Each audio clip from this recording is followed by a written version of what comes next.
नमस्कार दोस्तों, अद्भुत स्टोरी किंग चैनल में आपका हार्दिक स्वागत है। आज की कहानी है राजा विक्रमादित्य और साधु। बहुत समय पहले की बात है। दारा नगरी में राजा विक्रमादित्य शासन करता था।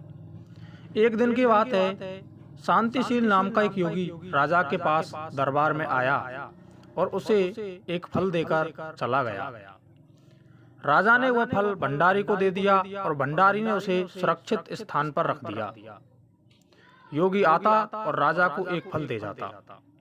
संयोग से एक दिन राजा अपना अस्तबल देखने गया था। योगी वहीं पहुंच गया और फल राजा के हाथ में दे दिया।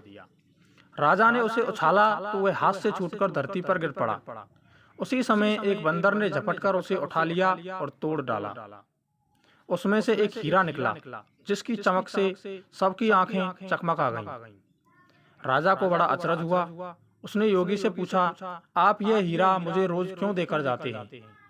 योगी ने जवाब दिया, महाराज, राजा, गुरु, ज्योतिषी, वैद्य और बेटी, इनके घर कभी भी खाली हाथ नहीं जाना चाहिए। राजा ने भंडारी को बुलाकर पीछे के सब फल मंगवाए।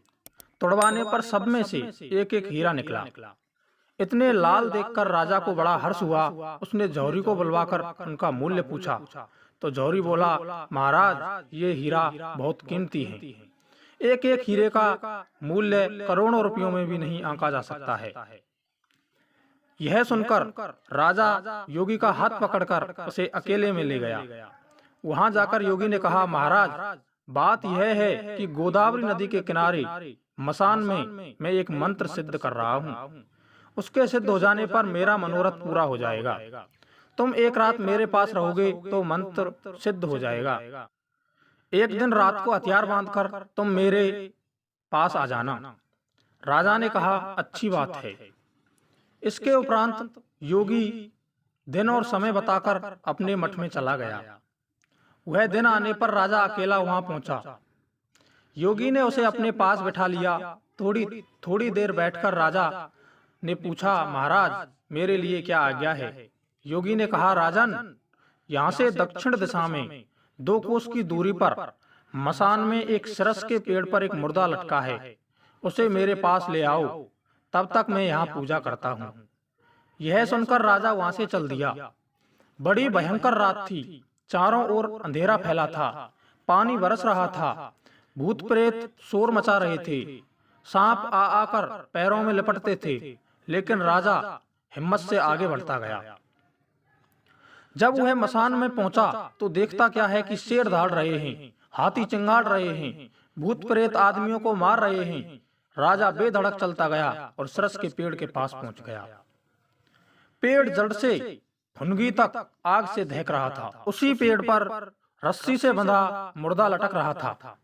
राजा पेड़ पर चढ़ गया और तलवार से रस्सी काट दी। मुर्दा नीचे गिर पड़ा और धाड़ मार मार कर रोने लगा। राजा ने नीचे आकर पूछा, तू कौन है? राजा का इतना कहना था कि मुर्दा खिलखिलाकर हंस पड़ा। राजा को बड़ा अचरज हुआ। तभी वह मुर्दा पेड़ पर जा लटका। राजा फिर चढ़कर ऊपर गया और रस्सी काट दी। मुर्दे को बगल में दबाकर नीचे आया। बोला, बता, तू कौन है? मुर्दा चुप रहा। तब राजा ने उसे एक चादर में बांधा और योगी के पास ले चला। रास्ते में वह मुर्दा बोला, मैं बेताल हूँ। तू कौन है और मुझे कहाँ ले जा रहा है? राजा ने कहा, मेरा नाम राजा विक्रमादित्य है। मैं धारा नगरी का राजा हूँ। मैं तुझे योगी के पास ले जा रहा हूँ। बेताल बोला, मैं एक शर्त पर चलूंगा। अगर तू रास्ते में बोलेगा तो मैं लौटकर पेड़ पर जा लटकूंगा। राजा ने उसकी बात मान ली। फिर बेताल बोला कि सुनो राजन, पंडित, चतुर और ज्ञानी, इनके दिन अच्छी अच्छी बातों में बीतते हैं, जबकि मूर्खों के दिन कलह और नींद में बीतते हैं। अच्छा होगा कि हमारी राह भली बातों की चर्चा में बीत जाए। तो सुनो राजन, मैं तुम्हें एक कहानी सुनाता हूँ। तो दोस्तों, आगे बेताल राजा को जो कहानी सुनाता है वह मैं अगली वीडियो में सुनाऊंगा। इससे पहले यदि आपने अभी तक हमारे चैनल को सब्सक्राइब नहीं किया है तो कृपया चैनल को सब्सक्राइब कर दीजिए और बेल आइकन को प्रेस कर दीजिए, जिससे हमारी इसी प्रकार की नई नई कहानियां आप तक रोजाना पहुंच सकें। जय हिंद, जय भारत।